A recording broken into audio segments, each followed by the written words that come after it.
We are live? Okay, well, welcome everyone. Welcome. I am Christina Joy. I'm the events coordinator here at Sankofa Video Books and Cafe. We are located across the street from the illustrious Howard University, HU. You know. That was weird, y'all. Come on. That was graduation. HU. You know. I know that's right. All right. So it is a real Howard affair tonight. We got some Howard alumni on stage. Tracy Rose Payton on her her debut novel, y'all. This is her first book. To give her a round of applause. Her first book. And this is Brad Young. They were classmates across the street. We don't know how long ago, but that's none of our business, you know? And apparently, they must have been in his class together, I'm assuming, right? So, good God, I can only imagine being Highlay's class now. And tonight we also have Daniel up here on stage, an amazing filmmaker as well. So we are excited for this panel. It is a family affair, and we are excited to have Tracy in the house. So without further ado, we will have Gosh Hilay, the founder of this business, take it away. As I was saying before, I was rudely interrupted. And where was I?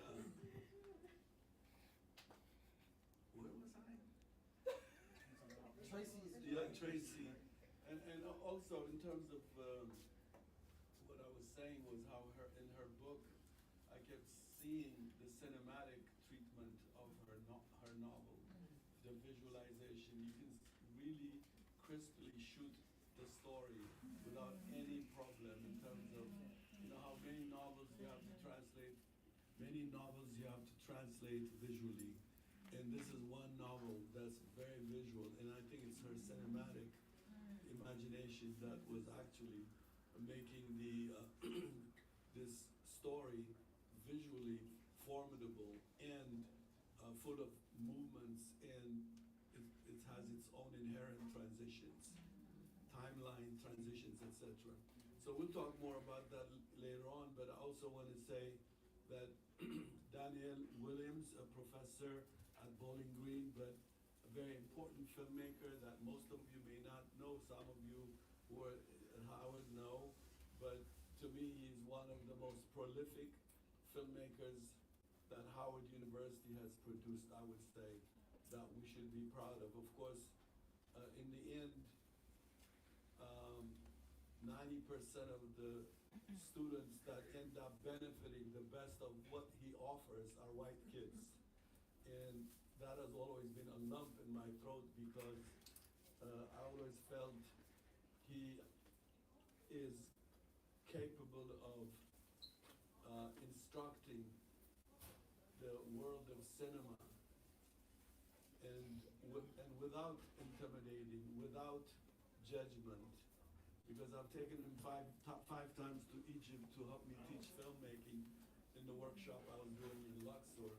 And so I've studied him, and I always wanted him to benefit black people greedily, because black people don't have black teachers, and white teachers often teach them and they empty them first. They empty what they bring, and then they put something in them. I don't know what it is, and we can see the manifestation. I don't have to go into that. But to me, rarely, for me, African descendants, non-white people need somebody that coaches them, that nurtures and guides them, not empty the wealthy legacy they bring from their parents. Even if they're in a dislocated situation, they bring cultural nuances that are very critical in cinematic pedagogy. But again, hopefully one day, black institutions like Howard University will open their eyes and reclaim people like Daniel. And the same thing about Bradford Young, a very important cinematographer who has come out of Howard. And of course, Howard, we always claim, they were like trying to claim Brad and this guy, and we claim, and I said, no, these are people who, in spite of ourselves, they became who they were, because that's how they came. They came in spite spite of Howard, they became who they are. And that to me is how Howard is. It's a base where you meet people, where you meet, people ask me, what do you think about Howard? It's not the place, it's not the institution, it's not the administration, they're so feudal. What I like about Howard University is the precious kid I saw, I met, the Howard students. You don't find them anywhere in the world. They cross many states to come to Howard. And I'm always blessed by that. I don't remember none of the rest of the thing at Howard University. After 43 years, I ain't got nothing to do with that place. And then, but these are the fruits of, for me, that would be who they are in spite of us. And that's what I always try to tell when people try to claim Brad. I say, okay, claim him.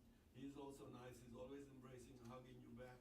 But he, in spite of our situation, he became a cinematographer, has risen to the level he is in, taking Howard with him. Good. I don't have no problem with that. I just hope they learn to straighten up. So that's basically Brad and me, and this sister here. I remember us traveling from the shoot we did for the Maroons. We were filming Essa Hilliard and other African American historians for the Maroon project I'm doing now, which I'm still editing 40 years after. And in that film, they were crewing Brad and my sister was, they were crewing, filming, helping me film this giant African American historians. And we were traveling in those highways, and the intellectual discussion of these two in the car is memorable. I don't think they remember because they're too young to maybe they're too young to really. I'm not. For me, everything, every utterance I hear, every debate I hear remains with me, and I remind them now and then.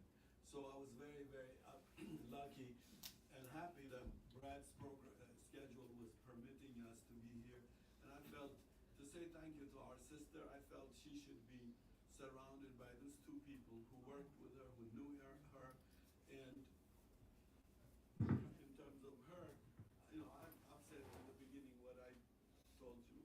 In terms of her book, we hope to know more about the, hopefully she would, she wants to read some, I think, if I'm not obliterated again by the people there. She's to read us some passages, but the first part I want is a little bit testimony or reclamation of their sister. This for these two brothers. I want to give them a chance to embrace her and shower her with the energy and light they have for her. Okay, and those of you who are her best friends, I know you are here. What they call it in Isboon or something in your African American culture, Isboon, something like that. They are here. Just don't be jealous. Organize your own event. I'll be happy to bring you back. So, Daniel, you go first. Here's the microphone.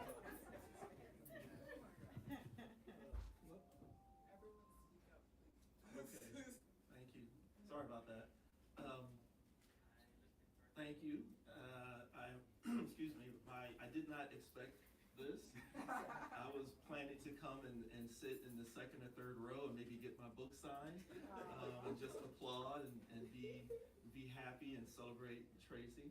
But I think it is definitely important to be doing a little bit more than that because I've known Tracy. I think a lot of people here who are students of Hiley, we met at Howard University. We worked on films. We talked about film and art and music. And definitely coming to Howard University and studying film was a good decision of my part. I haven't made a lot of good decisions. That was one good decision that I made. And Tracy helped me make a lot of the films that I made when I was a student, and I helped her make her films as much as I can, and we all just kind of collaborated, and that was a moment and I've never had anything like that ever again since then, and I think you only have maybe very few times like that. But I think coming here and being in this place is also something close to that, because there's just a lot of energy, there's a lot of discussion, there are musicians and artists that come through here all the time. And so even this place, and Tracy coming back to this place, I think it's really significant, and it's another one of the things that really speaks to how valuable this place is, and of course how valuable Haile Garima is and Shrikiana Garima are to all of this that is here on Georgia Avenue, that is constantly in a state of flux. And so I haven't read the book yet, I'm sorry to say, because I'm helping Haile on the Maroon Project, and yes, and when I go home, my eyes are just like, you know, I need to actually go to Warby Parker and get my eyes checked. But I'm absolutely looking forward to reading it. I hope that Tracy still, when I write something, I write, you know, screenplays periodically, occasionally, and the last one I finished, I sent to Tracy, and she gave me some really valuable feedback. And you know, it only comes from someone who kind of understands story structure and understands conflict, narrative conflict, and ways in which to present it. But also, for that particular story, it dealt with these three sisters in the family. And so I really wanted to make sure that I shared it with someone who could give me another perspective outside of mine. And so it was very beneficial. I haven't yet, there's so much information, I haven't yet even mounted to try to revise that screenplay yet, but it's coming, and I think I have to do it. I owe it to her to do that because of the time that she put into reading that and giving me that feedback. So I've always valued our relationship, always valued, you know, the times where we, you know, struggled on a film shoot, and just the talks that we've had about art, about cinema. And you know, this book is inspirational to me. More, I'm not thinking loud enough, I'm sorry. Very inspirational to me in terms of, you know, her finishing it, and I can't wait to the next one. All right. She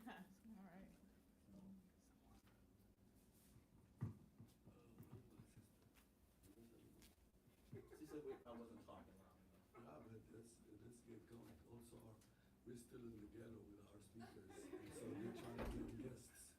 Our stuff should be together. And by the way, before I give the mic to Brad, you're sitting, you know, in front of AJ's gift, so make sure you don't crash that way.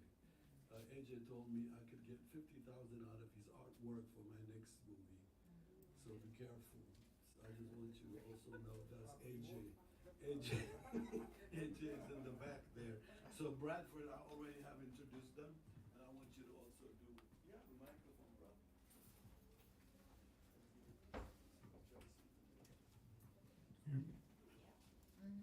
That's good. Now you give us one. Thank you.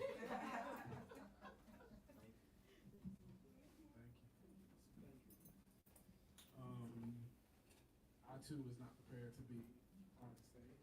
I was hoping I was going to be able to sit in the front, but I'm here.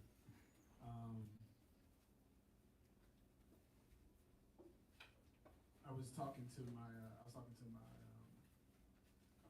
wife yesterday, who I've been with for 22 years, and 22 years, yeah. And I was saying Tracy's probably one of the first, definitely number two, if not number one, one of the first persons I met at Howard.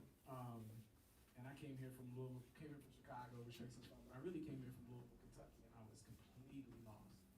Completely didn't know what was going on, didn't know where I was, didn't know what I was doing. And it's okay, okay. And one of the first persons, no, it's okay. One of the first persons I met when I got here was Tracy. And Tracy was like one of the most brilliant, still is, one of the most brilliant persons I met at Howard. And she really I said to myself when I met Tracy, I was like, if I'd not met a person of her age that was so brilliant, could express their feelings about art, literature in the way that she did, I clearly could not. And I was learning so much from her, and over the years I've learned so much from her. And I just have so many fond memories of, walking through Howard late at night, walking from the library to the dorm, talking, Tracy being so generous. I was also reminding my wife that, like, having to write a paper and didn't have a typewriter stuff, and Tracy being like, you use my typewriter, and being in another moment where we could just talk, and I learned so much from her. And our relationship with Tracy over the years has always remained that, she's one of my dear, dear, dear friends. And I really just feel grateful and honored to be up here with you. I prefer to sit in the front row. I feel honored to be up here with you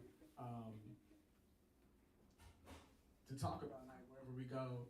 Because I also feel like we also did a long walk in Austin like 2 years ago, and you gave me like it felt slightly different. So when I was reading, I was like, oh, this is not the book that she told me about, but it is in essence the same book. So I feel like I feel blessed and honored to be able to at least ask you some questions and really shower you with love, and to say that your words in the book are very consistent with who you are and the kind of artist that we have all known you to be. Everybody in this room. When I came to Howard, I thought I was going to be a writer, and then I met you, and I was like, okay, I'm not going to be a writer. And then somehow I was like, okay, well, maybe I'll try this film thing, and then I tried the film thing, and it was like, okay, cinematography stuck, but the bar has always been, and Kim will tell you this, I remember I was living in London, Kim came to visit, and we were eating at Mildred's. I don't know if you remember this, Kim. Where's Kim? There you go. We were meeting at Mildred's, and Kim kept saying, have you seen Tracy's film? Of course I hadn't seen it, I was living there. She said, have you seen Tracy's film? I was like, no, I haven't seen Tracy's film. And I came back from London, and one of the first films I saw was A Caged Bird's Life. A Caged Bird's Life. And it like totally disrupted everything in me. It made me want to run, it made me want to hide, it made me also again question, like, what am I doing? Because it operated at such a high level. It operated at a level that I had never seen before. It just touched me. It touched me in a way. It touched all of us in a way. And that film was like the film where I said, okay, this feels incredible, also looks incredible. I want to try the cinematography thing, and that, anyway, began my journey. But I say that to say that if you don't know Tracy's a great writer, you also have to know that Tracy, to me, my opinion, was one of the greatest, and still can be, and still will be one day, one of the greatest image makers out of Howard. So for me, when I read the book, it made so much sense. It was consistent with her ability to tell these crystallized, textural, beautiful language that's completely visual. She's like next to Daniel and next to Hailey, but Daniel for real is like one of the most interesting, prolific, visual filmmakers, a connection to grammar and a visual style that's uniquely you. And I feel blessed that Leslie, Tracy, Frank, all of us have been watching you since you were, say, 18 years old, come into this moment. And I'll say too, I just want to say for him that we all know the film industry it can be a trash bin. And I know when you decided that the film program, you weren't gonna, we actually did undergrad together, then we went to grad school together. So we walked together for many, many years. When you decided to leave and do your thing, it was shocking. It was like, you're the best filmmaker we had. You're one of the greatest filmmakers, and we didn't understand because we couldn't see your vision. But this reading the book makes so much sense now. It just feels so realized. It feels like you wrote it in a safe space. Hailey and I always debate you. We always talk about you in this way. Hailey has a vision of you as a filmmaker, but also know that space is not safe. It's not safe for us. So the fact that you've carved a safe space for yourself in this book, and it still gives us so much of who you are is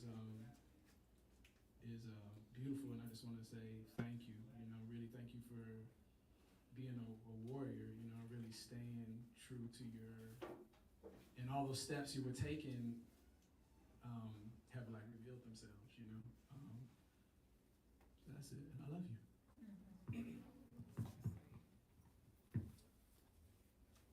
So you go next.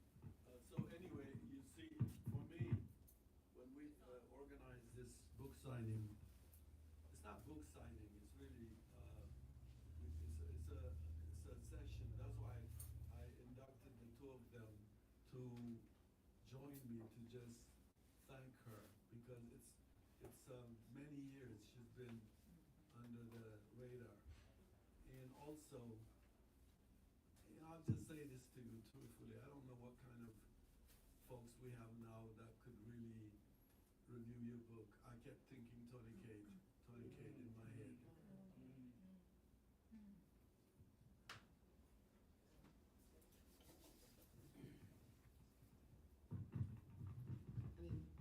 first thing I just want to say is thank you. I know I can always depend on Sankofa for a warm welcome. This feels like a homecoming to me.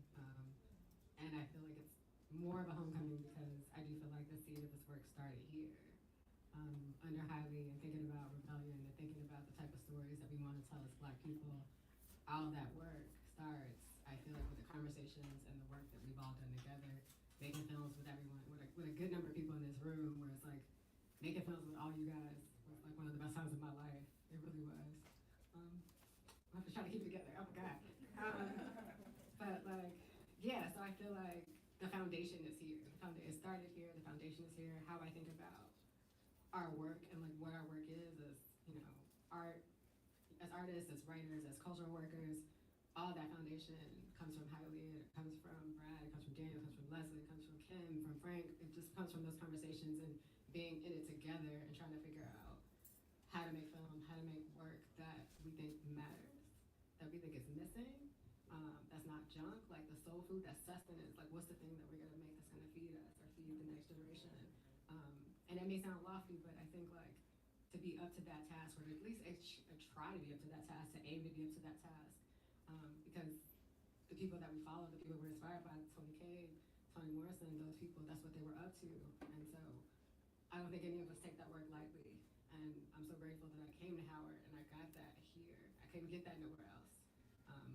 Other places may have, you know, equipment and they may have more money, but like that foundation, I couldn't get that nowhere else. And I'm so grateful for it. I'm so grateful for it. And I'm grateful for y'all on the stage. I'm grateful for everyone in this room. I'm grateful for the sisters that wrote the book and are so excited about it. I'm really honored. I really am. Well, what I want to say is I'm so sick of this microphone. Like, we never can get it together. It's crazy. Whatever we spend, I don't see it in the technology. Anyway, here, now it's loud. Anyway, the way I would like to go into her writing, I want to say, you know, I know how many times we've spent together, but when I was reading, I said, where is she from? I kept saying, and the way you captured Louisiana, this Senegambian.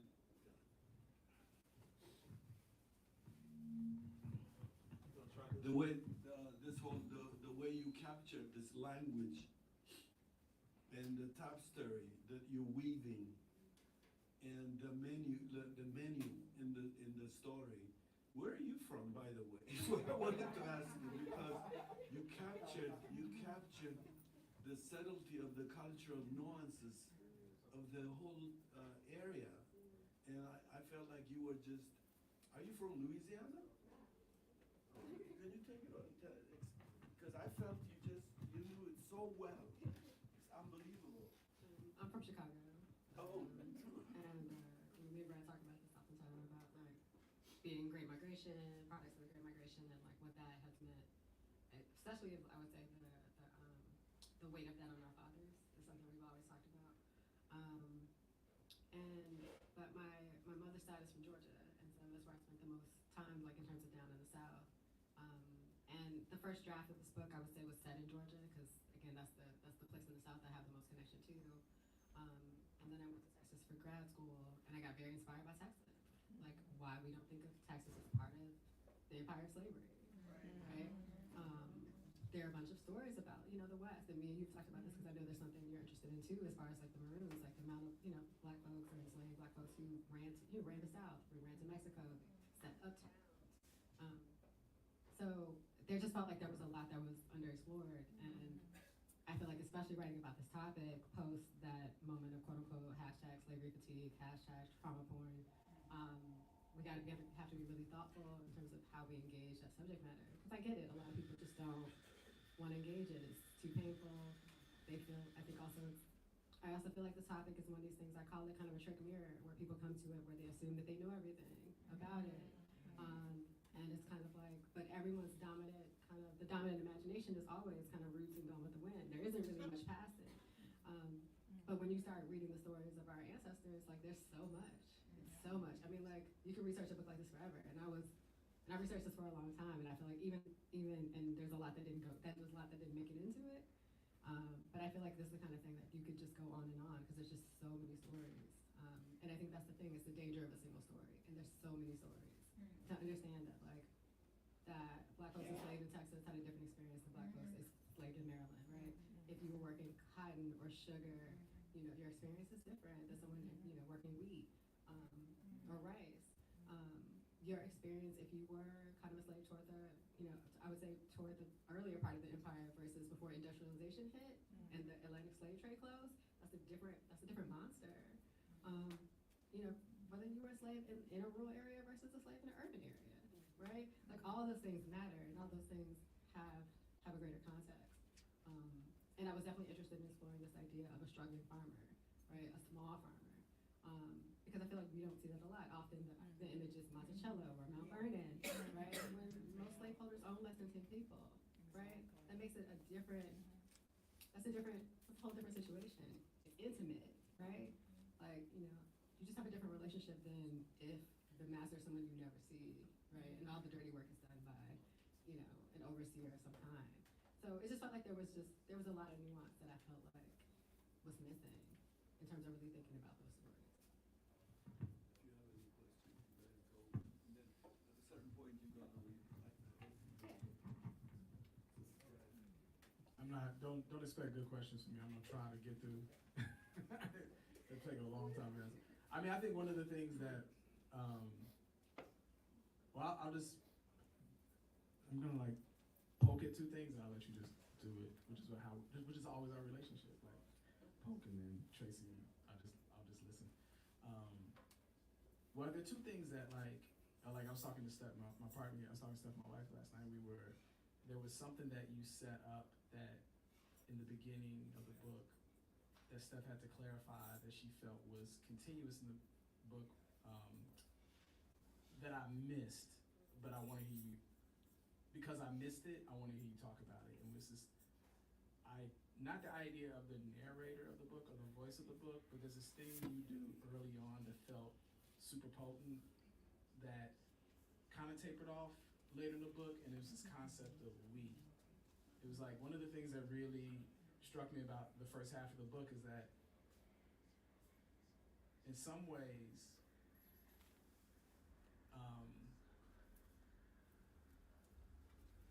the identity or the singular identity of the women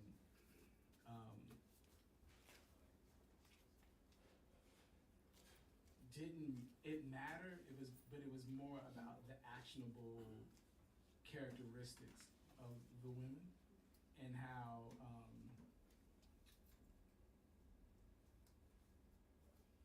I guess how that was, so that's one. I'm interested to hear you talk about that, because that's a thing in the book that feels, and it's something you said too earlier about, we want to tell stories that matter, and so I'm assuming that every device, and I'll go into like my impression of the herbs and this conversation now, the way they talk about the herb, there's some parallel thing between them and your conversation of them talking about each characteristic of the tools that they have, their tools of resistance is a conversation about who they are, a conversation about what we want from ourselves in the situation. So it feels to me, and I want to hear you talk about it, but this whole concept of we is really, I'm interested in what you felt. When we talk about writing something that matters, like, what are you saying? What are you trying, what is it, there's all this granularity that's so beautiful, and it doesn't go over your head, and it's very direct, but like, when you get underneath the surface, I'm really, as a writer, I'm really interested in hearing you talking about like all those little nuggets of nuance, why it was important. I mean, the highly research on talking about the research of the landscape, Texas. Steph and I was saying it's so amazing. I say, oh well, she was in Texas, so that makes sense. I'm so consistent with Tracy, but Steph, as an herbalist, as a midwife, was so blown away. We were on a plane. I'm sorry, I'm being long, but we were on a plane with the children a couple of weeks ago, and they're sitting behind. I turned around, I'm like, she's crying. I'm like, why are you crying? What's going on? What's happening? She's like, I just finished Tracy's book, and for her, it was it meant so much to her, that conversation of agency, this understanding the herbs that your ancestors were buried with. But that's not, I don't know you to be that person. You know what I mean? So I'm really interested in hearing how you got to these points, and what are you trying to say? Like, what is it that, why does that conversation of this kind of resistance, this story of resistance, why does it matter? What are you trying to tell us as an audience? Because I know that you would never write anything that's just all about this beautiful visual language with all these complicated layers and good research. You're also like a person with a very specific position in worldview.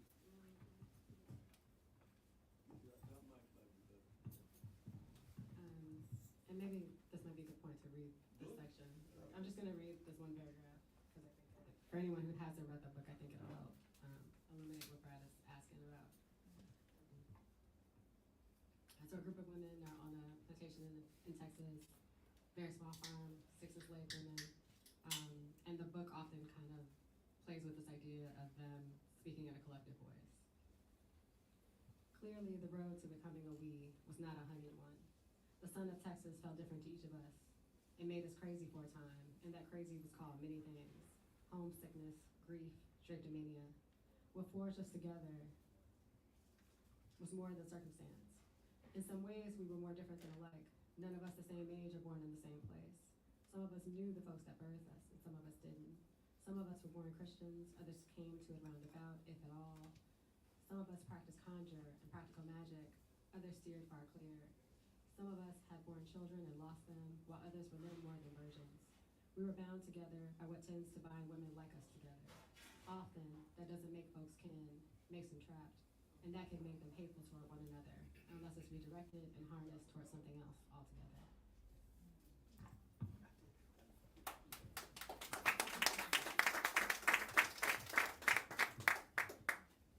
So the device of the we to me was, I would say that came late in the process of the book, but I was interested in playing with this collective tension of a group of women who were kind of forced to operate as a unit, and the tension of also not, being thrown together, or being forced to kind of work together as a unit when you don't necessarily like each other, you don't necessarily know each other, and to be able to deal with the tensions within that. I think sometimes the conversation around the enslaved community is a monolithic one, right? The idea that like, oh, we're all in the struggle together, and therefore we just magically get along or whatever. But the stress and trauma of that means that sometimes you're going to be mean toward one another, you're going to be hateful toward one another, you're going to take things out on one another.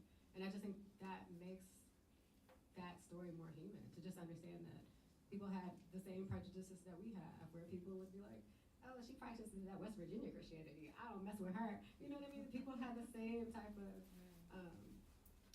prejudices and biases. And I feel like that just kind of illuminates, it just makes it more human to me. I think, and also to understand, like, I feel like one of my favorite, everyone who loves Zora Neale Hurston, I don't know if you love Mules and Men, and one of my favorite things about that is, when she works with some of the different conjure folk, and the problems that people come to the conjure folk to like deal with, the things of like, oh, my man left me again, help me figure out how to keep him, or I hate my brother-in-law, can you kill him? Like, you know what I mean? And I feel like those things, I just help us know what people worried about, what were the conflicts in people's lives, what were the textures in people's lives, and so the same here, I think, where it's like I was interested in that tension of being thrown together in the cauldron, and that will sometimes make you unite and fight against your common oppressor, but sometimes it will also turn you against each other. And to know that both things are happening to me just made those women more human. And I just wanted to like honor their humanity in its full complexity.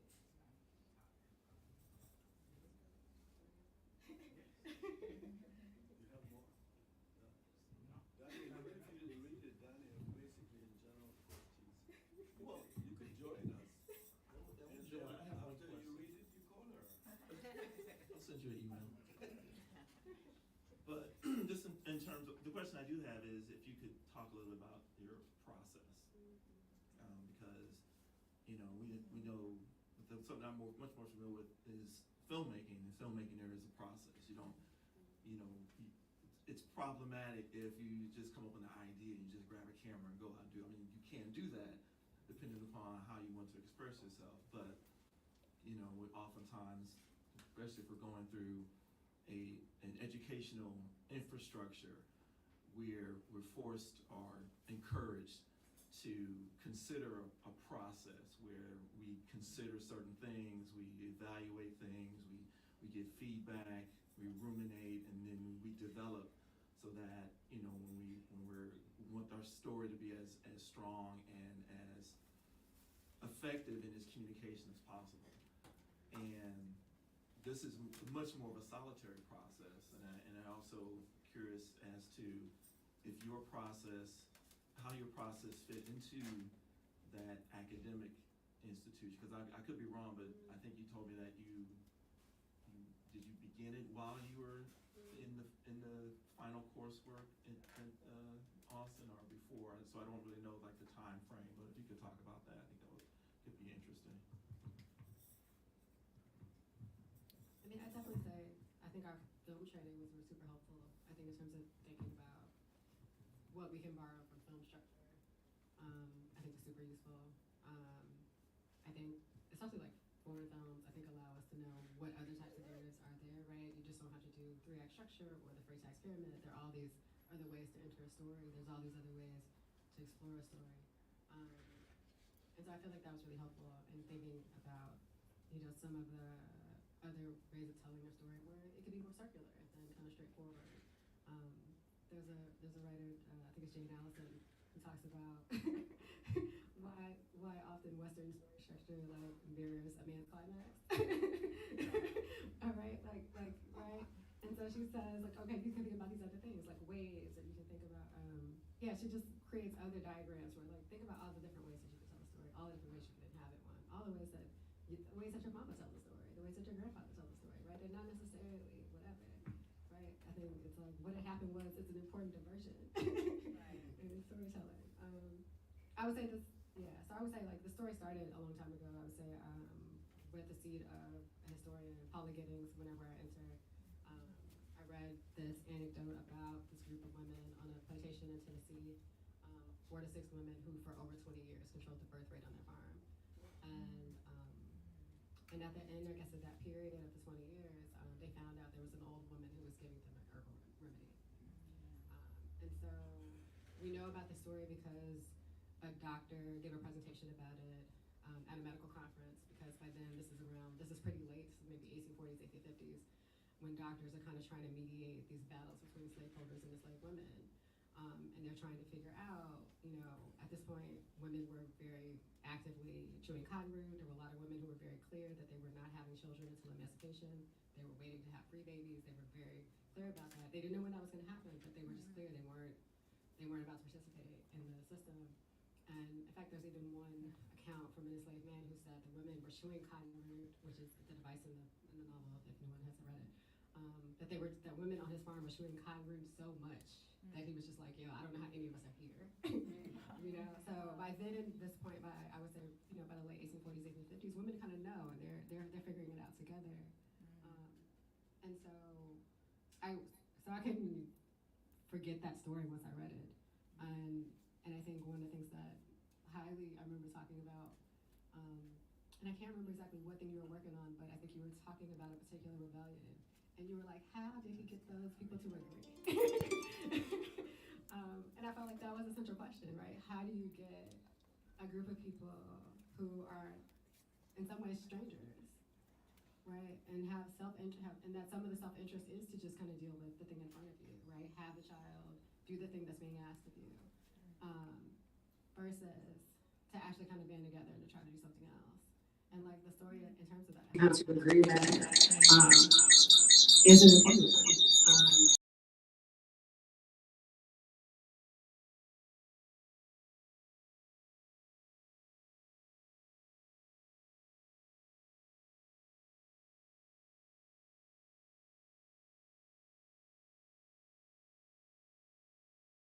Like not just the craft part of it, but also like how you like to work, what your process is, what works for you. Do you work in the morning? Do you work at night? Blah blah blah.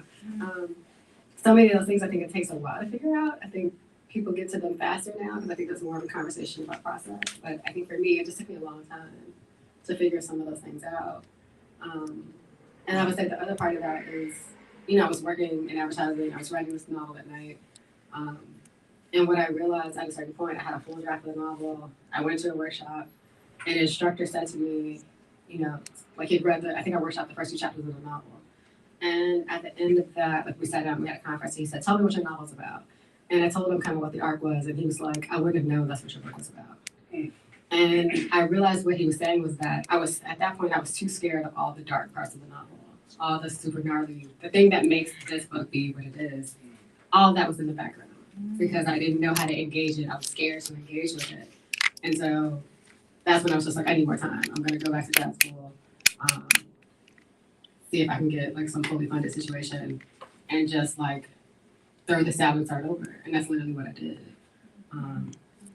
And I think the other piece of that is for the educators in this room, it's like when I was working in advertising and writing at night, as an independent researcher, there's only so much stuff you can get access to. So much knowledge is bound up by institutions, it's bound in the libraries and the research centers. And it's not until, honestly, I say to you're connected to a university that you get access to so many more things. And so without that, I feel like the book is a lesser book. And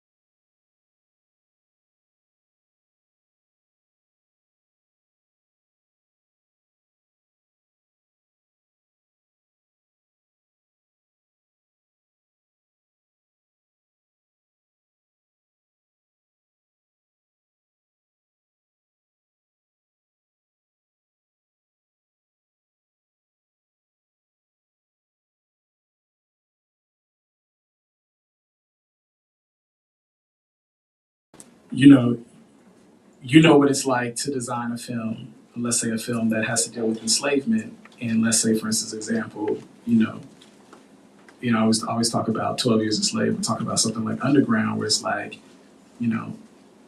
it's easy to design a scene where someone is being lynched and to do it at sunset. And like that thing in us that makes us question, okay, why? And somebody say to you, that's a beautiful film. That's a beautiful image, right? So that conundrum of the trauma and brutality of enslavement, of lynching, but we set it visually, not saying it, we show folks visually what it could look like in this idyllic setting. And it never ever feels like those two things are in conversation in a constructive way. It just feels like we're looking for people to talk about pretty pictures, right? Even though it's embedded in all of this trauma and dread that we know well. And that's the reason why we're not shooting lynchings at sunset. It's the reason why Hailey hangs the camera from a tree and spins the camera, right? Because we're trying to get ourselves away from that imagery. How did you, and because I always, for me, for sake of argument, I see you coming from cinema into writing in this book, because I think the balance is, you're striking a different kind of balance, even though you're using the same kind of visual grammar. So can you walk us through what it felt like to be able to walk us through all this dread, but at the same time not really you never created a road for us to like grab that low hanging fruit and eat it. It's just like it's riding this fine line of like, it's riding the fine. I want to hear how you wrestled with that because I'm sure some of those leftovers from filmmaking come to talk to you in the process of writing the book. They speak to you. They actually come to haunt you and make you turn. They present challenges for you, and if they did those things, were those kind of challenges presented for you, and how did you navigate that in your process? Yeah, that's a great question. I think part of it was, I think just thinking about conversations that we've all had about, I mean, I think I remember even you talking about, it might have been the panel you all did together in California maybe last year, when Haley was honored for the Academy. Memory gone. I remember you saying, just this thought about care, right? Like about, as Black filmmakers or, Black artists, are we caring for our readers, caring for the trauma that we're asking them to walk through? And I think I was thinking about that when I was finishing the book. And I think the conversations, around quote unquote trauma porn or slavery fatigue, I think it pushed me to really think about how to engage with text, what people have a stomach for, what people are willing to engage with. Thinking about, Cydia Hartman, and her work around spectacle, right? Like, how do we engage? How do we not always engage the familiar, right? How do we not necessarily think about, there's the lynching or the whipping. How do we look at the other scenes of subjection, right? So I feel like the book tries to look at the domestic. It tries to look at breastfeeding. It tries to look at the experience of the wet nurse. It tries to look at just the other experiences of that are part of that context, and look at the terror there. And that just felt like a richer place, I think, to look. Just because I do think we're in this space where, again, like you said, the tropes become that thing. So even though when it was kind of the first or second time someone rendered that on film, the power of it.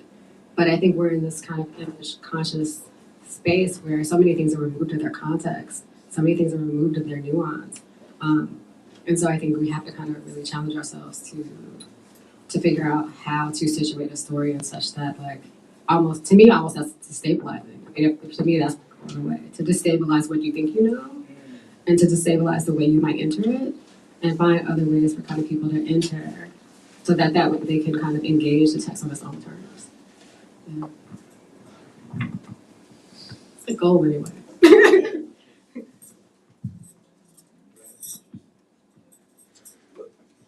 That's why you guys are here. I'm sure I know No, we'll open it. No, we'll open it. I'm gonna run this, okay? And you were saying now, you have more to exhaust, I think, but I'll go to you. It's not how that's myself. Oh, you think I have more to say? Yeah. Because I think, when Tracy, when she, two things. For example, for me, we talked about it, what she was mentioning in terms of how do Black people unite? Yeah. Well, you want to take it? Nah, go ahead. And so, the agony is this. First, the romantic version of, the literature of the plantation and the literature of plantation cinema has made Black people themselves deductive. We deduce, if we only did like Nat Turner will do. And so the idea she was talking about, how do Black people believe in each other and join out of a venture like Nat Turner's venture or Denmark VC or Gabriel Prosser? How always, before I came to Howard, I thought it was being in a Black school, you can unleash a Nat Turner kind of idea on cinema or anything. Then I realized it's not so. In fact, it became more difficult for me to do what I did in a white school with Black people and Chicanos. I found more adversity against the interests of Black people. So I was contemplating this idea of how did Nat Turner make those guys join his venture. And the more we simplify it, the more we don't know how to do it anymore. We become like the white movies they give us. So Brad, even after that discussion, Brad and we were developing a Nat Turner script because we want to work and the idea of how does the collective action comes about, because it's difficult to convince black people. Not that like the Harriet Tubman mythology of I put a gun and you go, not that kind. I'm talking about non-cinema, non-Western approach of how different thought systems, 20 people, 15 people, how do they get together to act? And I felt you succeeded, by the way. It was like, that was like in the landscape of where these women find themselves in the circumstances, that collective, very diverse and at the same time converging as it goes, is kind of achieved. And so for me, it is in literature and film, which is the cultural diet of consciousness, we just hope we don't, to make it accessible, simplify the harder struggle to organize our own people in something good. And I think that is a very powerful communal setting you have here. And the other thing I want to ask you is, he was alluding about in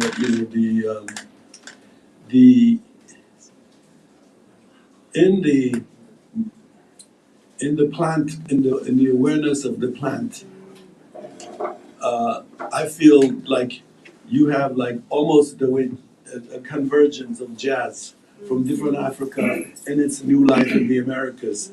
You found this whole traditional medicine that's often ridiculed with the Gitchigala community.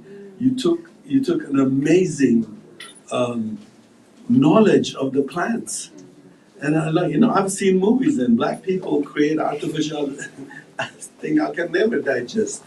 I always said, the first route I saw was the Shakespearean lost black actors in Shakespearean costume and lost in the African jungle is how I can only cope with it, because there is no Africa like that with those amazing clothes moving around the trees. If that was that time of slavery, I think slavery would have done something good should happen. So for me, how did you get into this plant knowledge that you were really refracting throughout the story?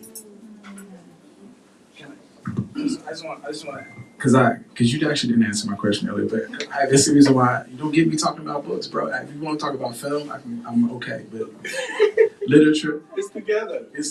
But that's what I was. Sorry. But that's what I guess is what I was trying to say. This is what our film training has prepared us to ask you, which is, I was going to keep it very simple. I felt like, no, I know.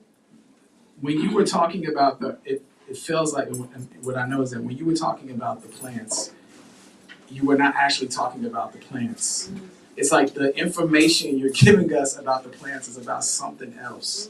It's a key to something else. It's a key, for sure it was a key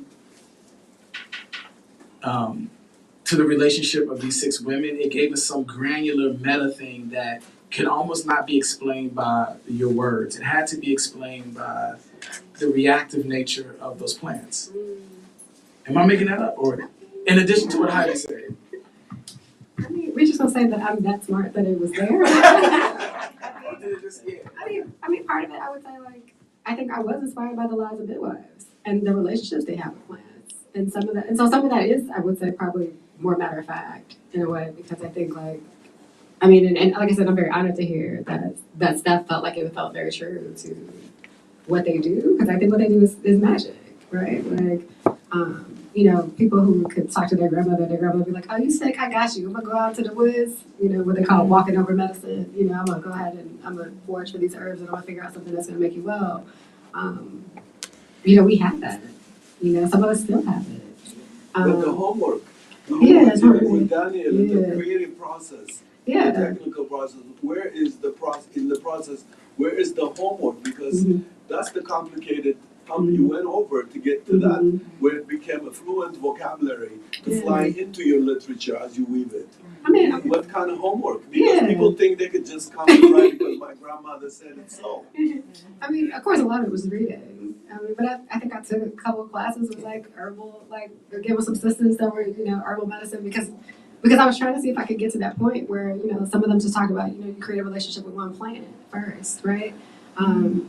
You know, and you try to, you know, maybe go buy some herbs and you know, go buy calendula, whatever, or start somewhere and like, you know, steep it and make decoctions. And so I was doing all that for a while, where I was just trying to kind of figure out like, and I knew I wasn't gonna be able to get to that level where it's like if you have it in you or you're able to kind of like have that intuitive kind of mind for it.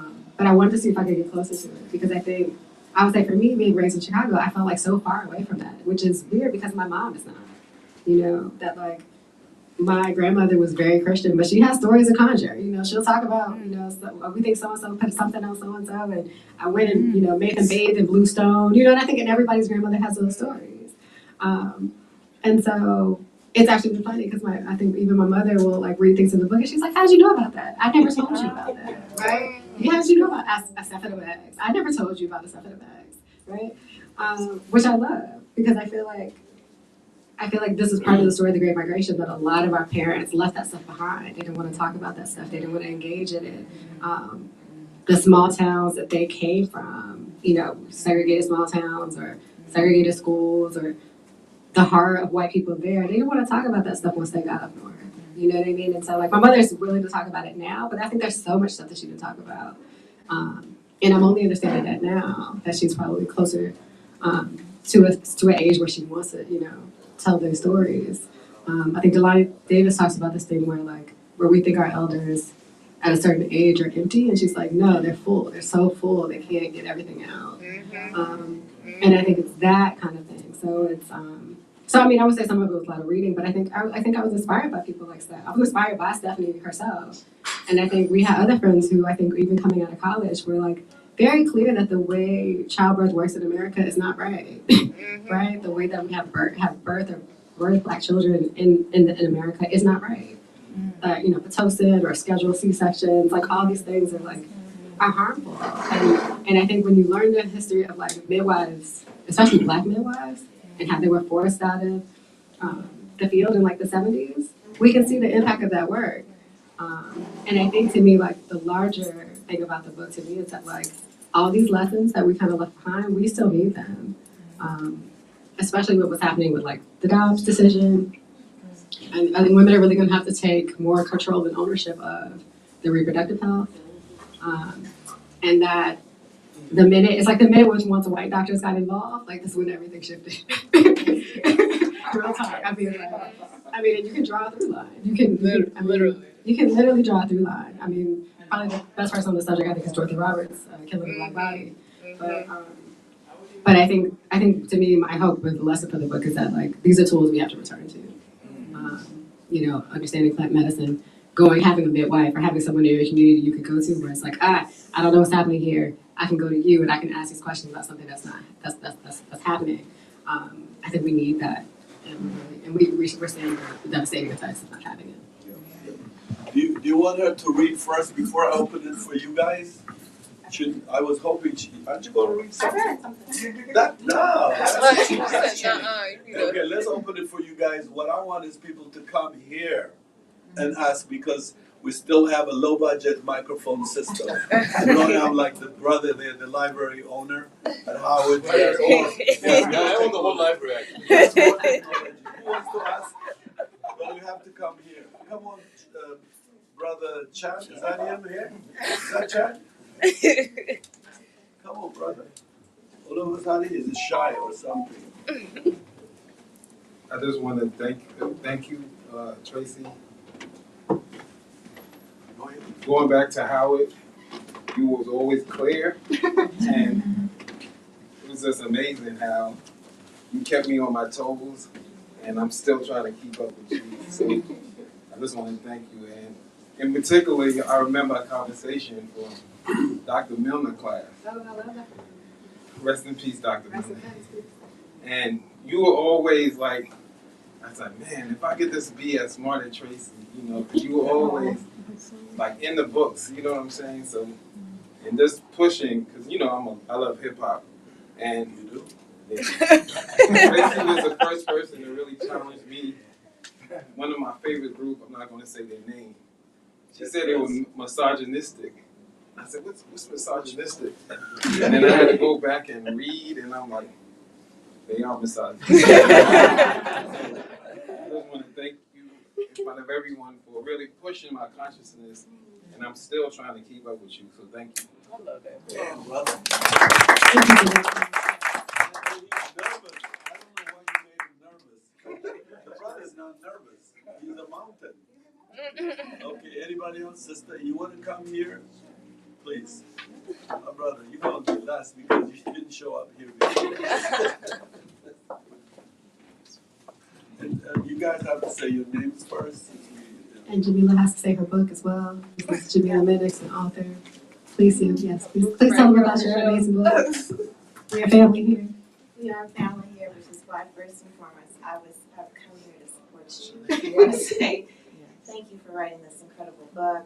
I had the very great fortune of reading Tracy's book back before it was released, and we were on panel together, and I just remember I read the book and I was like, oh man, like we're coming out around the same time.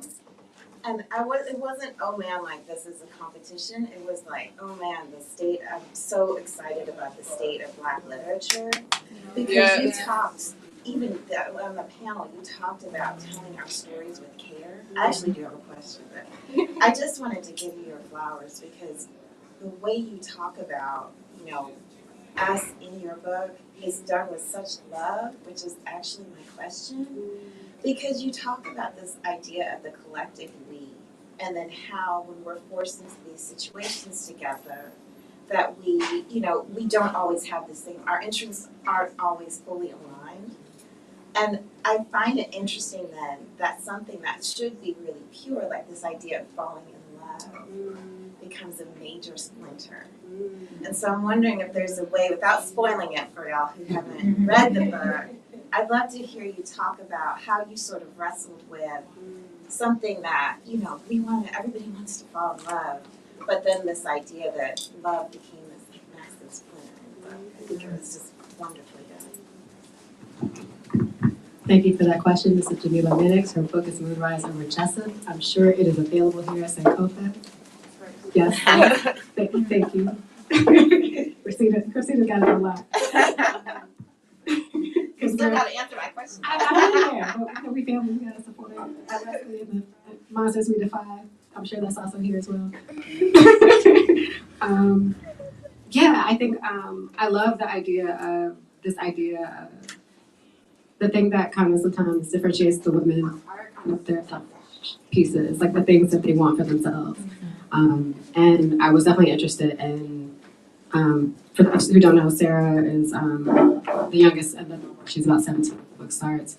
And when she falls in love for the first time, it's a bit of a point of contention between her and the older women because she lets love make her a little foolish, and she's a little naive, and she doesn't understand the cost the way the older women understand the cost of wanting something, of loving something, and the risk of having that taken away from you in the most horrible ways.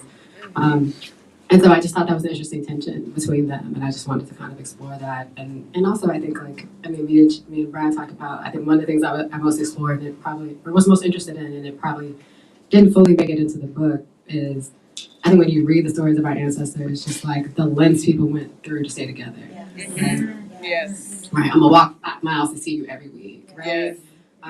Or, you know, we were moved in separate states, or the men or women who, you know, once, you know, were moved by, you know, their owners moving to a different place, followed them, you know, to a different state. And I think there's no way I can read those stories and not be inspired by the lens people went through to keep their families together. And so I wanted to see a little bit of that, and I wanted to figure out like how to talk about that part of. I mean, everyone talks about #Black love, but like I think we often talk about things without sacrifice, and I think that's both romantic love, but I think that's also familial love. I think that's communal love, right? And the generations before, what they teach us is what the real cost of some of that loving is. Next. Oh. You wanna go? You gotta stand up, brother. Oh, you're working one, so. Turn it on. I think, Push the on. yeah, it's on now. It's on. Is it on to you?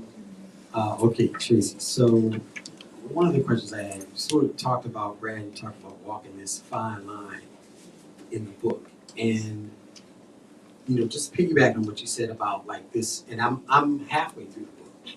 So I don't know like about the splinter and stuff like that, but it's like this relationship that she starts to have with is sort of, there's levity there. There's actually that, because it's like I remember when I was 17, 18, and it doesn't matter what circumstance I'm in.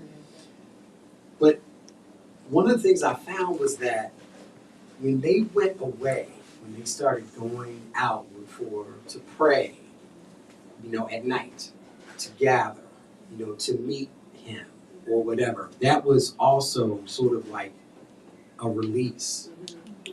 And that's also where, like, when you're reading the book, the language, and that's where it really flowers. And it's like I can see them scurrying past these trees and these shrubs and, you know, everything, right?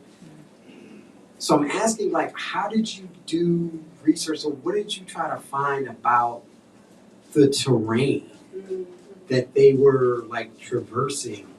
Like, was that a big part of, because you got to know, like, what's in the woods, what's there, stream, river. So how did you go about researching that?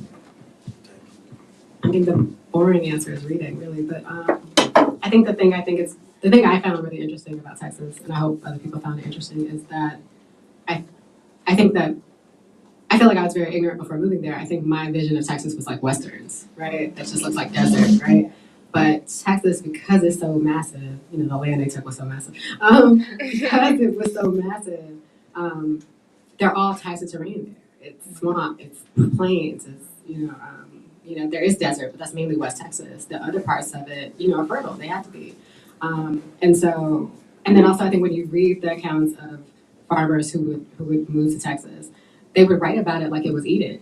You know, they would talk about how, you know, it's so fertile, they're just buffalo roaming, and you don't even have to feed them. They just feed on the, you know, the wheat or the grass. It's just, and they would just talk about it like as this heavenly place of bounty. And so I just got so interested in like reading about these different parts of Texas. And also I think there's a later chapter in the novel where a person, I won't say who in case people haven't gotten there, runs south and he runs to Mexico. And when he does, we learn about, and we get to see that terrain kind of moving in real time, how these things become obstacles, right? The different parts of like, you know, the plains are dangerous because they give him away. They have too much visibility. You know, he moves further and further towards the desert, and he's starving and can't find anything to drink or any of that stuff.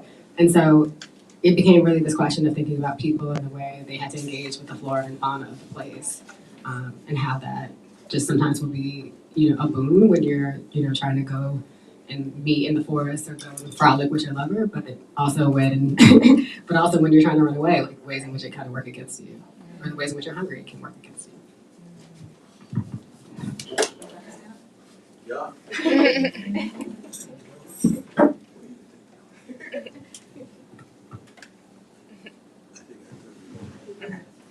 So, I have not read the book yet, and honestly, because I am scared to read enslaved books. I've been burned a lot, and I think it's because, especially post 2020, there's a lot of books that have been published. A lot more Black books have been published in the past, you know, since I started publishing, the past 8 years.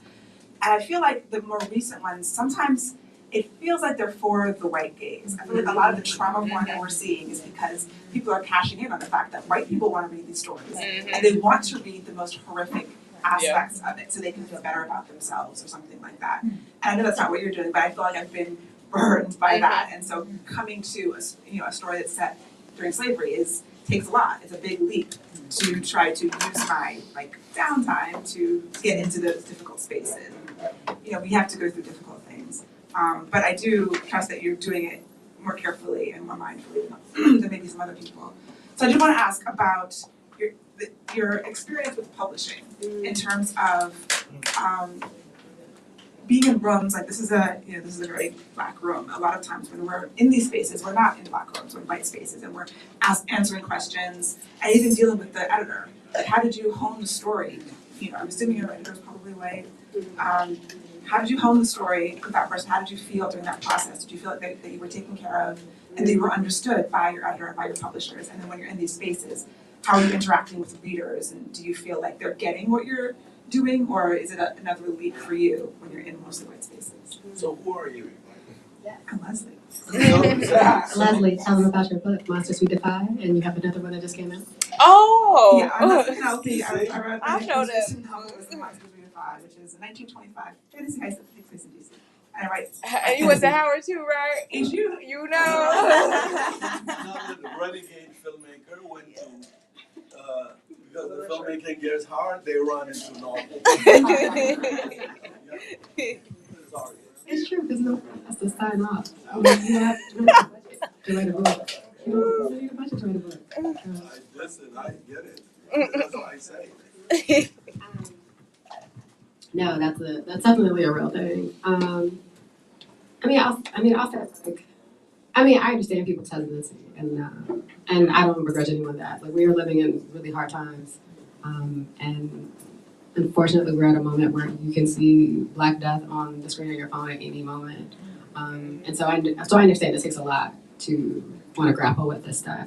I hope I make the journey worthwhile, but all you can do is do the work you feel called to do and hope that it, and I think this was a conversation I remember having with Hailey a long time ago, where I think we talked about what it means to like try to make films for Black people and what it means to try to make these sometimes weird artsy things that we're interested in, that we think are interesting, but maybe other people don't think are interested, and they're not commercial, and like we don't know if they're gonna go anywhere, or we don't know if they're gonna have any value. And he told me, I remember the thing, I think you probably remember this, the thing he said to me was, you can't know. Like, you can't know what the work is going to do. You can't know how far the work is going to go. You can't know who it's going to touch.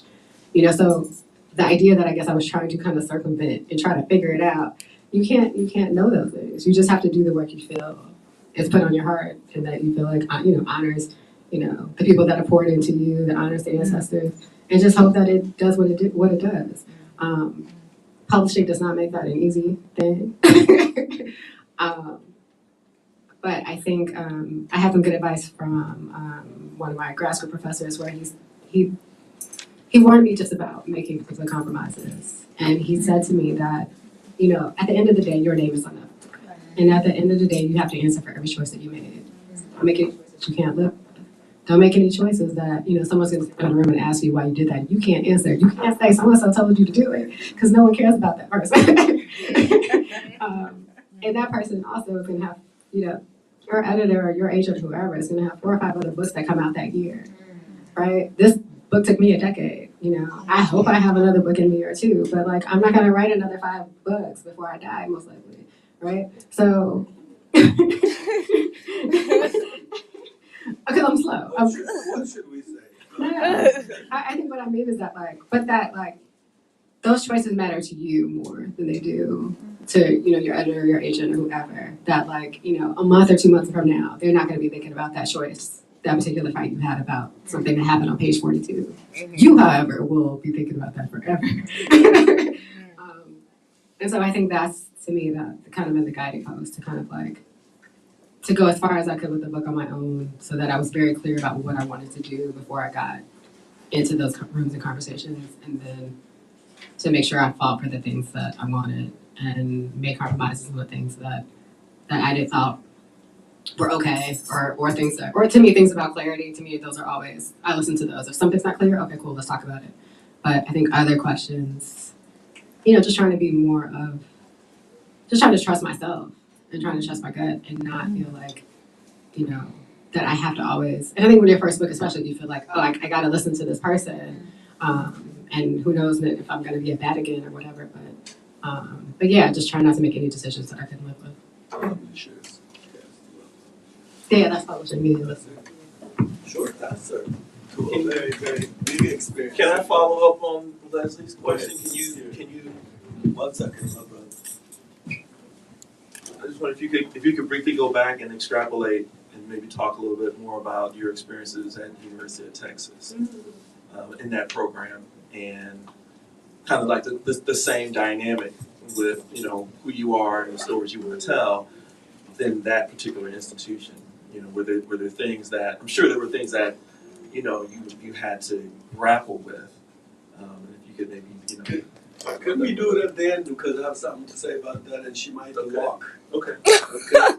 Let's do this one at the end, because I'm gonna remind her something.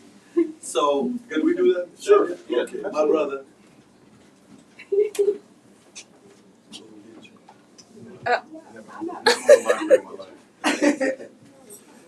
Good evening. So this is really special because when I was these were my junior classmates at Howard, and I would always make my way from Douglas Hall, and somehow they were in communications, right? But they're always standing in front of fine arts, and they're always standing in front of fine arts together, and usually in this configuration, right on the right. And there was never a time when I was not happy to see you all, and it just really does my heart really, really, really, really beautifully well to see you all sitting here still in conversation. It was 26 years later. 20, 25, 26 years later. We should call that because you look exactly the same. So, blessings upon blessings. So I'm really proud of you.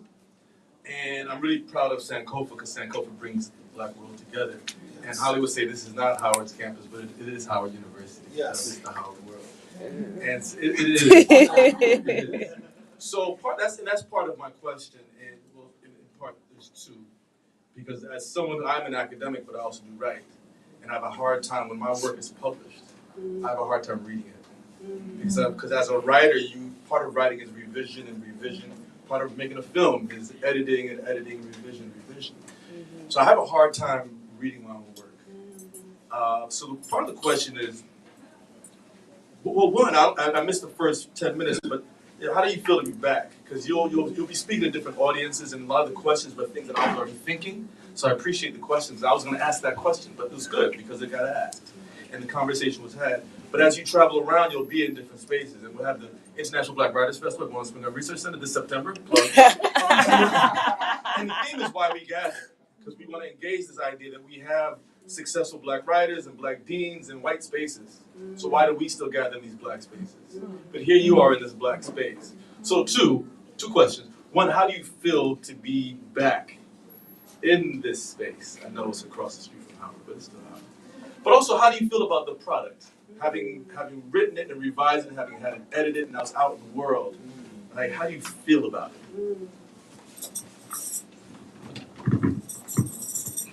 Thank you, man. I mean, I feel like this is home to me, so it's really beautiful and really special to be back here. And I mean Sankofa. I also mean Howard University, but I particularly mean Sankofa, and I particularly mean the people in this room. And the Howard Film Department was my home away from home, and so like I said, it's really special to be back here to celebrate this with you all in particular. So many people in this room are part of my journey, and I don't take that for granted. I really don't.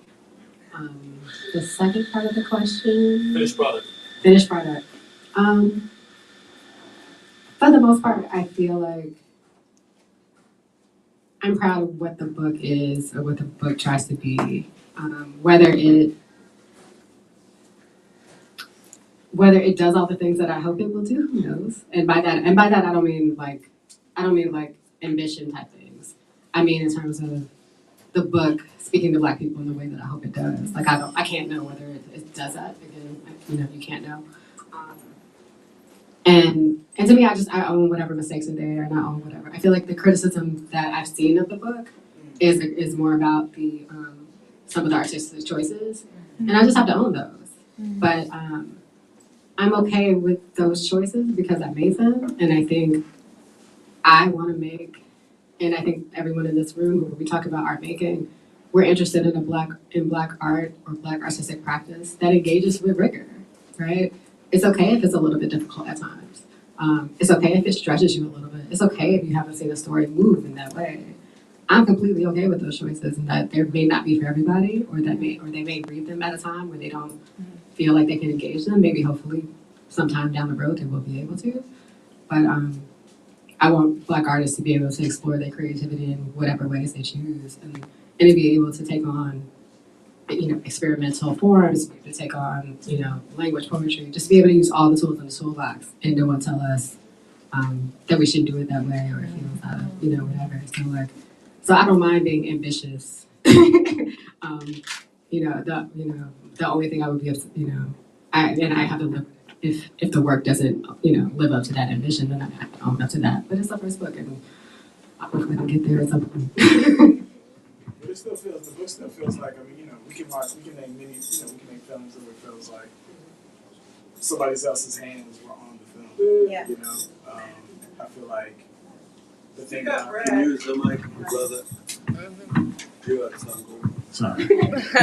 I just feel like, we can articulate in whatever way that we do that,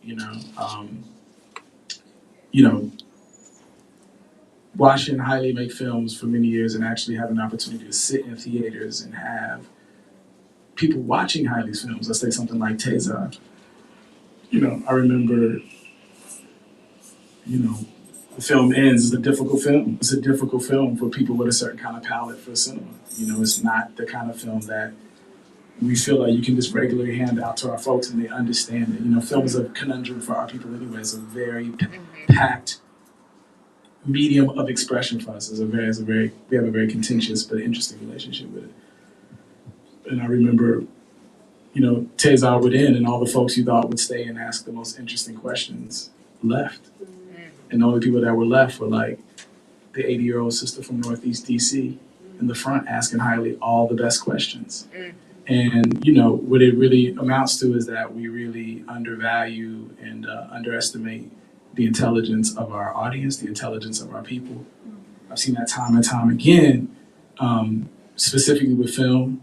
It's hard for me to do that. I'm not engaged in the sort of literary journey the same way I'm watching film viewers or people in other venues looking at time-based art.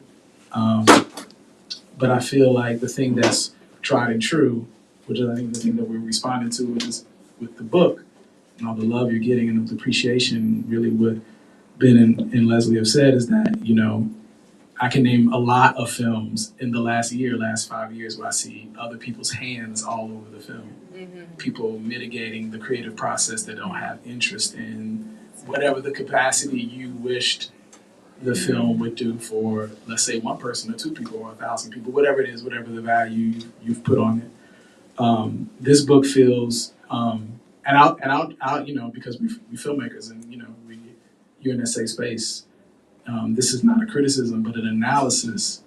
The thing that I really appreciate about the film, the book. See the film. There you go. The thing I appreciate about the book that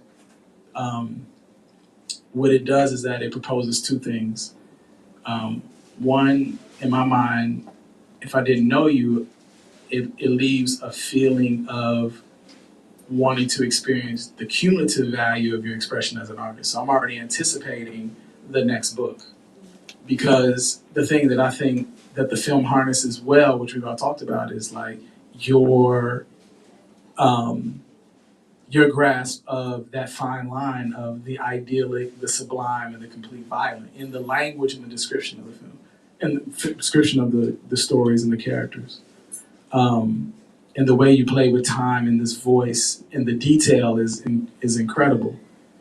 The one thing that I'm anxious to see, I'm less anticipating that next, because I feel like that is the thing that I'm really anticipating more is like the voice of the physical voicing of the characters, which I don't feel is as strong as the visual voice. I feel like the voice of the characters is where I'm looking for Tracy. You know what I mean? Is where I'm looking for you to, and that is the thing that makes me know that people didn't put their hands on your book. You know what I mean? And that there was some space left.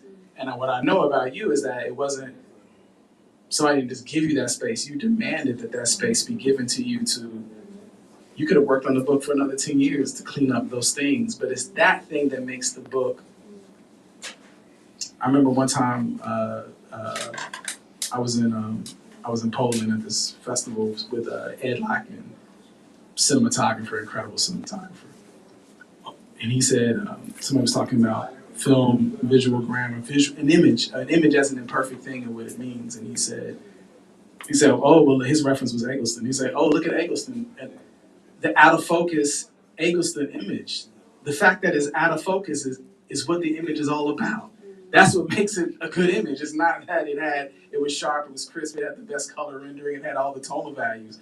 The fact that there's motion and it seemingly transcends time and it's out of focus is the only thing I care about in the image. And I think what he was saying is that it's the imperfect thing in the image that makes me realize that I'm experiencing something and that it feels that it's untouched, that it has not been mitigated by these forces that are looking for what other validation from it. Your book feels like somebody didn't have their hand on it. And it feels like you care, which is the reason why, I'm gonna finish here, why reading it,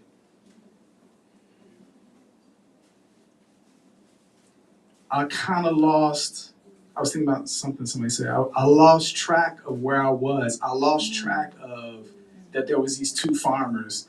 I lost track of the white folk. I don't remember them. No, and I don't remember enslavement the way that I would remember it in other books, or let's say for me in other films. It didn't leave the same veneer on me. I felt clean. I don't know why I felt crisp. You know what I'm saying? Like I felt like there was something that was taken into consideration that only certain people with certain kind of gifts and certain love and certain understanding for these kinds of stories. Like for me, okay, now I'm done. I just remember when we were in Texas, we were in Austin walking. It was like South by Southwest is happening on one side of town, and you and I were like, you had me on this long walk in hot ass Austin. And you were like, and I remember you saying to me, and I never thought about it. You told the story of like, you told the story about the brother that would walk 5 miles or waited. You know what I mean? He was free, but he waited and he traveled, and he just to be with the sister that he loved. And on the way, he was forced to love others, which just felt, I never thought about it that way. It felt insurmountable. I just felt violated. I felt, but the way you told the story, it was crisp. It made me understand something in a particular way. And that, I thought when I was opening the book, that was going to be the story that was going to be told. But it was another thing. I felt all of that in there in its own imperfect way. But it made me feel clean. You know, it made me feel like I experienced something honest. Yeah. Those who read the book, any questions? I haven't read it, but I want to make a comment. Yes, ma'am. Yes, oh my goodness. Hey. My name is Annette Scruggs, and I'm very, very proud. My name is Annette Scruggs. Can you hear me? You open the mic. You turn. It's up. It's on. It's on. Yeah, now it's on. It might have died. I know that. Okay, my name is Annette Scruggs, and I am so proud of what I am sitting in the audience and being entertained. But just know where all of you all came through my path. I don't know where you came from, but we crossed on a path. And I am so proud. I walked in Dulles Airport, walked up on Bragg. And I'm just like, when I see him, he always remembers me. It's not like he got so famous that he could. And Tracy, she's always had her book bag and a writing book, always.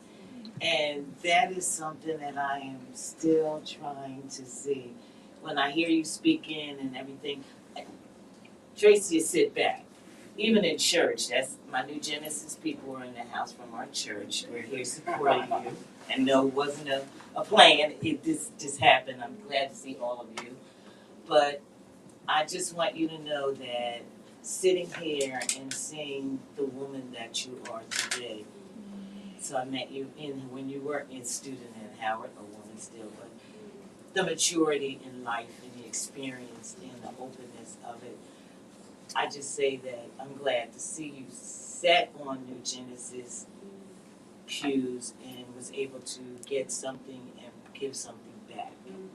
So I just want to say to all of you today, thank you for giving back, because we had writers, but we didn't have all the writers that were giving what they truly felt and had researched and giving. We read different types of books in our times, but this is one that I haven't even read it. But I'm excited about it because I'm hearing a lot. So now as I read it, I will have a lot to remind me of what's going on, and to see that the young folks are moving forward in the literary world, because it wasn't always what it is now. And to have a book, so I want to thank you, Ms. J. California Super. Who else? Okay.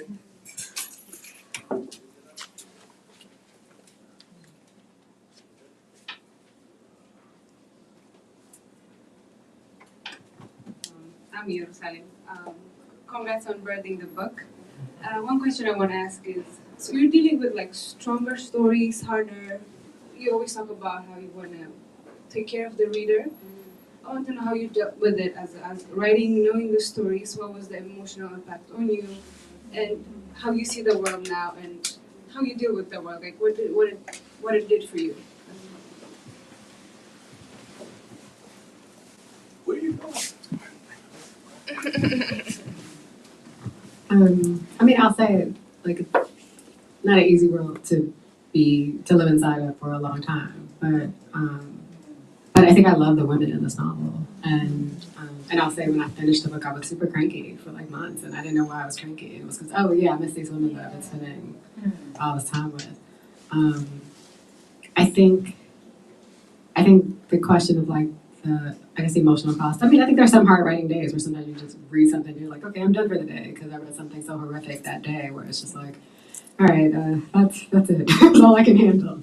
But I think the thing that kept me going, because I think a first novel was a marathon, the thing that I think that kept me going was just, again, reading those stories, like just reading the stories of our ancestors and discovering new things in them.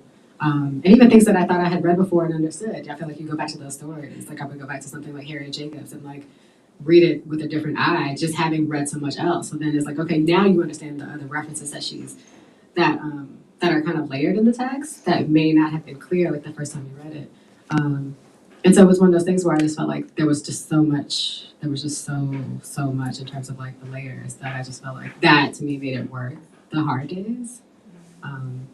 And then the hard days always balanced by sometimes a very good day where you just feel like this is worth the time, this is worth the effort, this is worth the energy, this is worth, being upset for a couple hours.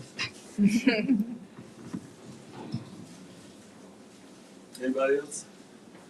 Well, Remember Daniel's question? Yeah, we'll go there. You let me moderate my job.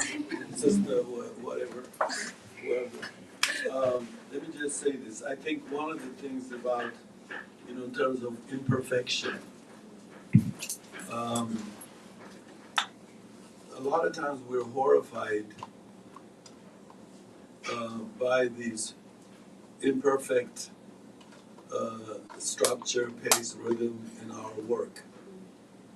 But I always felt this is our entitlement, is to be imperfect. Only monkey do, monkey does, or whatever is the logic, imitates. Imitation is the only thing that is pure perfect.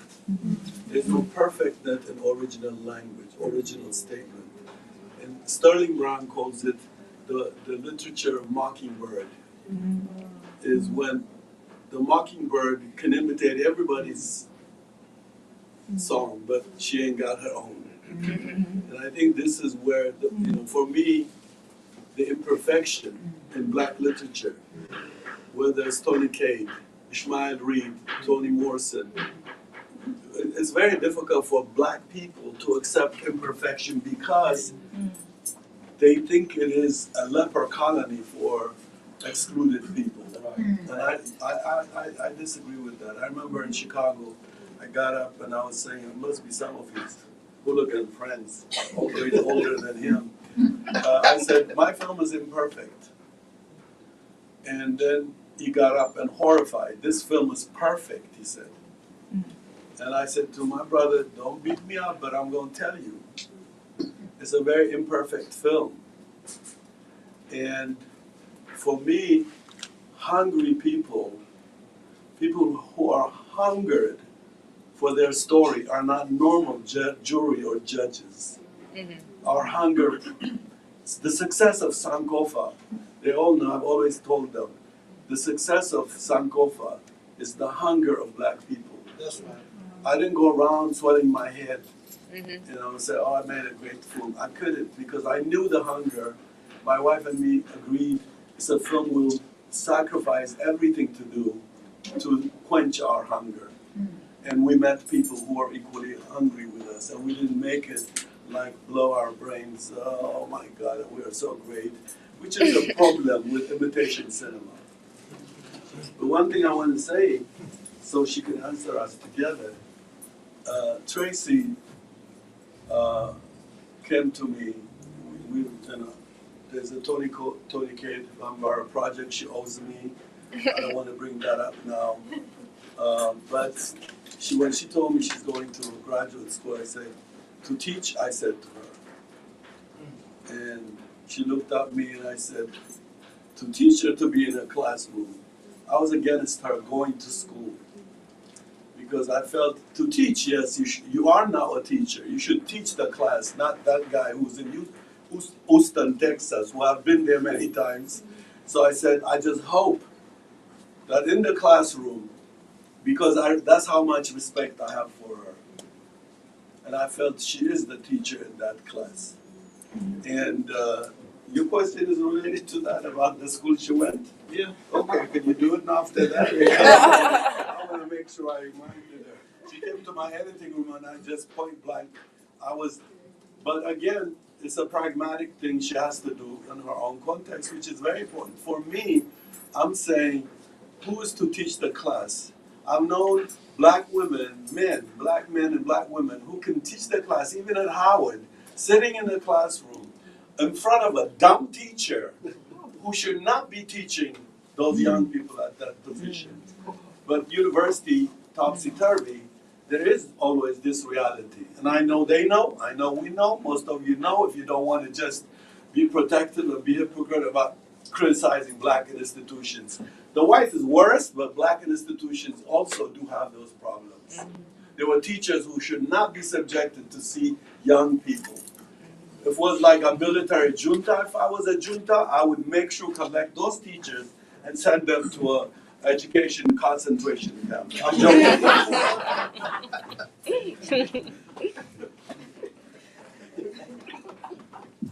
So I don't know that story.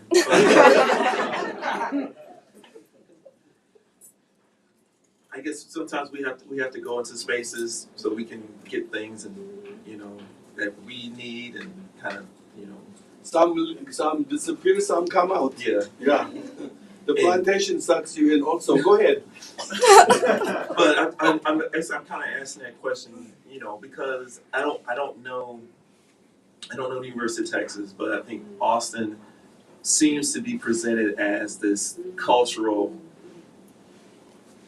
gumbo where there's this huge film festival, there's music, but I know my department a few years ago we had and I can't think of the name of the organization right now, but they're based in Austin. They came and gave us a 2-day anti-racism workshop because there were faculty members in my department that were, doing things. And the students said, hey, we don't want any more of that. But the sister who was part of it said that she's lived there for a number of years, that Austin was one of the most segregated cities in the country. And I was like, I never heard that. So then we found out that you went there. I just kind of wondered. And then of course the city's different from the university, but I'm sure I'm rambling now, but yeah, you just tell us about some of your experiences there and how you navigated that with the story that you wanted to tell.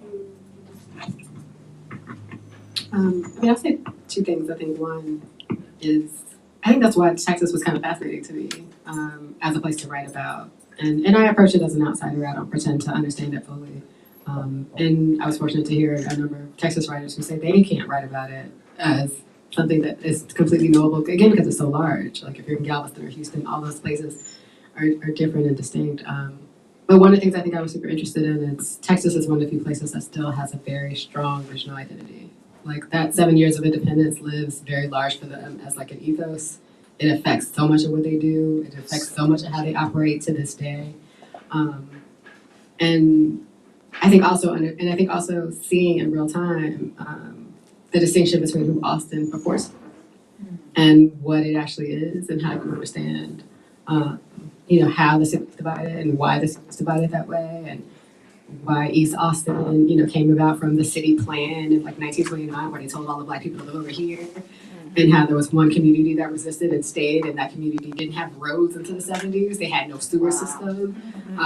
And so and now that community is a super gentrified community, and very few of those Black people who own that land and that was one of the, actually, I would say also too, one of the first communities like post-enslavement where Black people own land.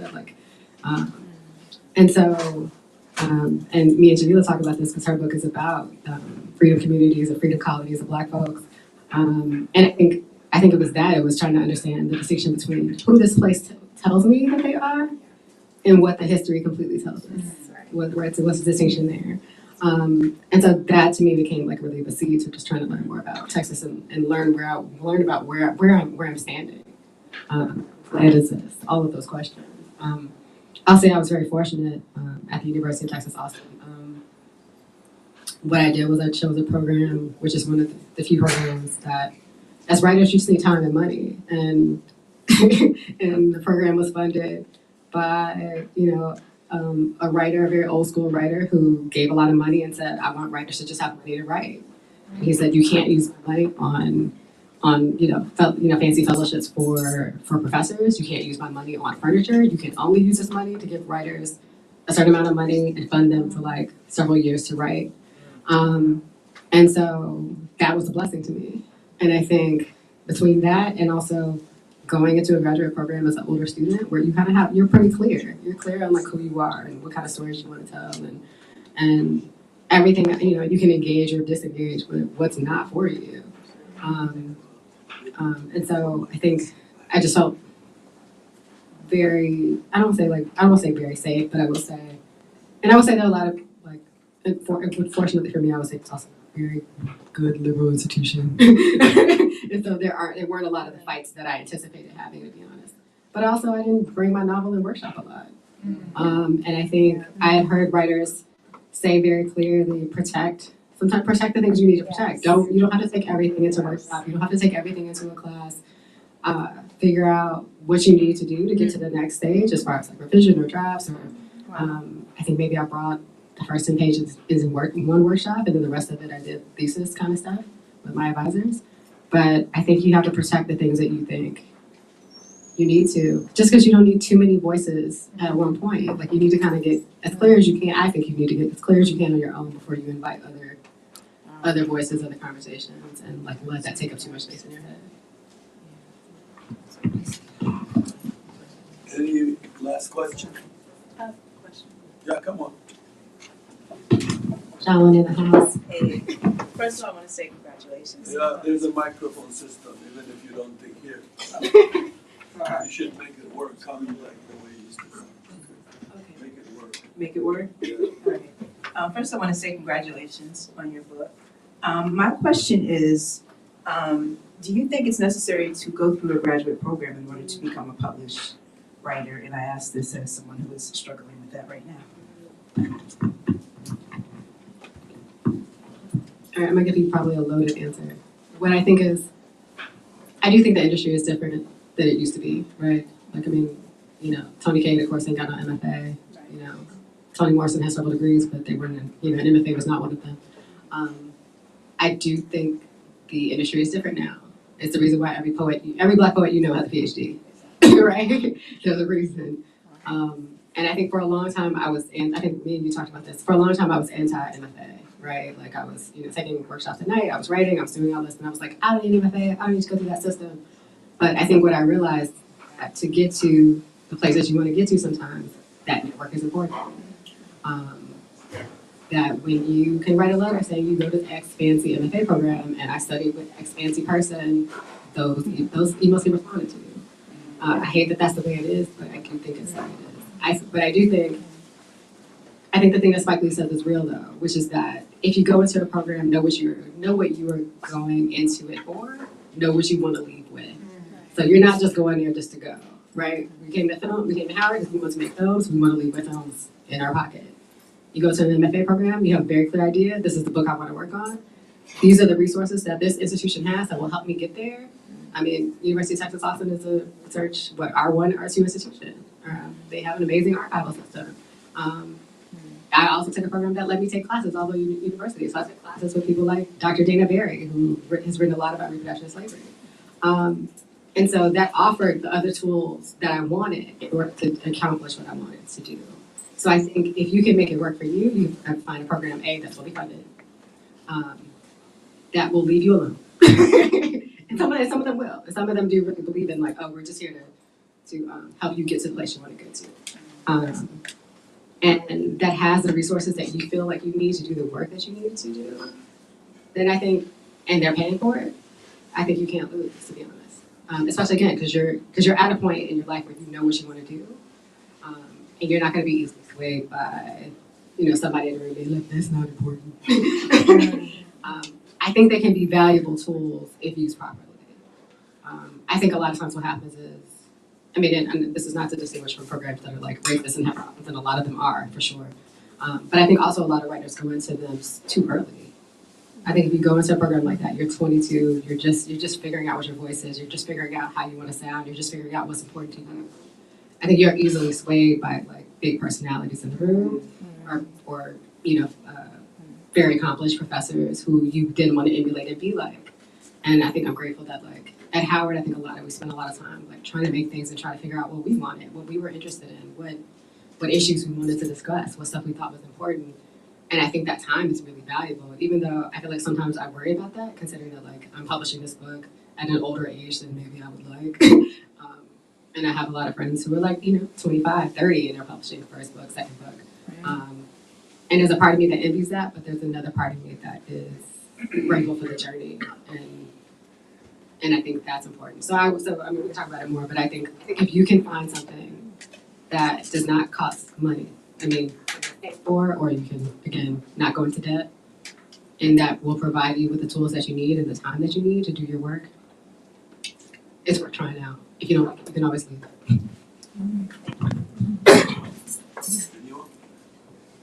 Okay, we're gonna close this, but I wanna tell you, those of you who are from Washington, D.C., try to, I think the 2nd or 1st or 3rd of May, Gerald Horn is coming for PFW fundraising with his new book. But I think dealing with Tracy's novel, The Counter-Revolution of 1836, is a very important book because a whole lot of folks, for me, Florida, Texas, Louisiana, Colorado, California, people do not know it used to be a Mexican country. And it's annexed by the founding fathers, and Africans have a lot to do with the annexation process.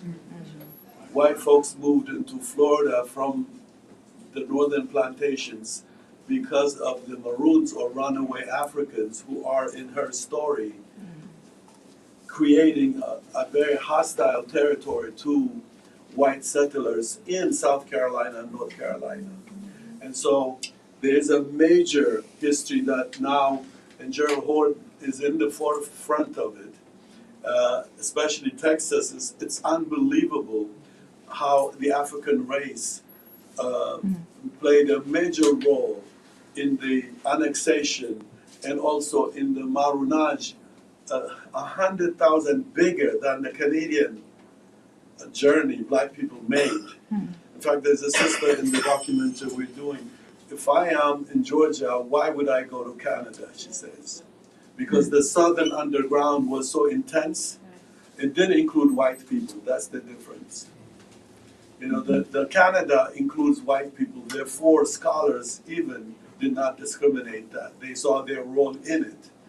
The southwards, Marunaj, runaway Africans, did not include white folks. The closest Native American alliance, like the Seminoles, Cherokee, the Choctaw, etc., and even the Trails of Tears is written by wrong interpretation.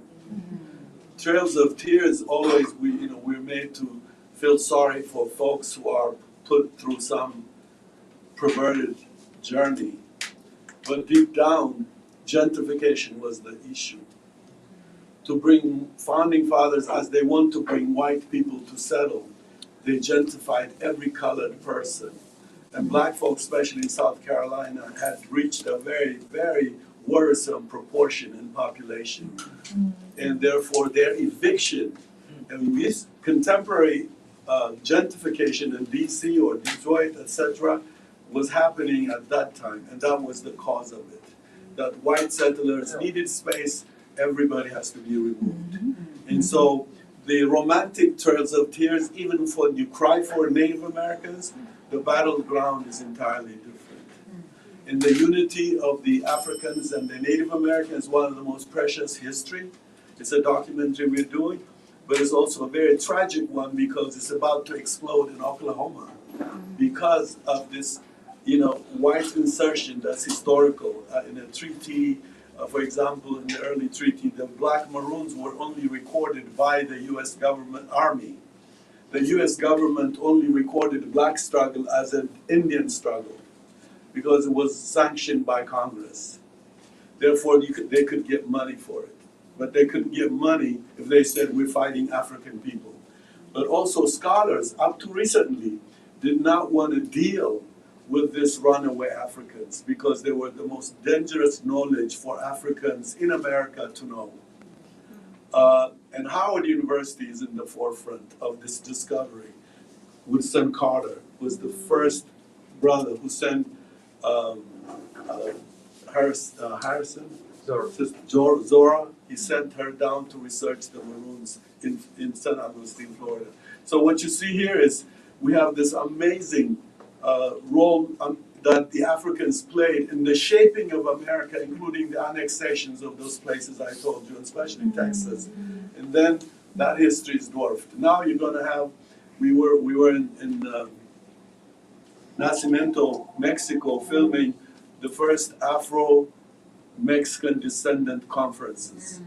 And this was strictly Maroon descendants meeting there, speaking Spanish and English, and retracing their roots.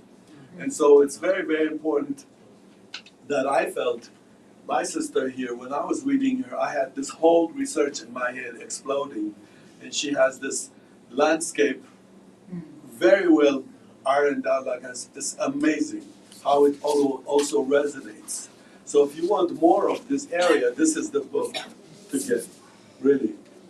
I'm reading it now because he's coming, I have to interview him, but it's very important that people really know the non-official historical account is very important. When you hear something, reverse it and see what, instead of the frontal news, flip it and see what happens.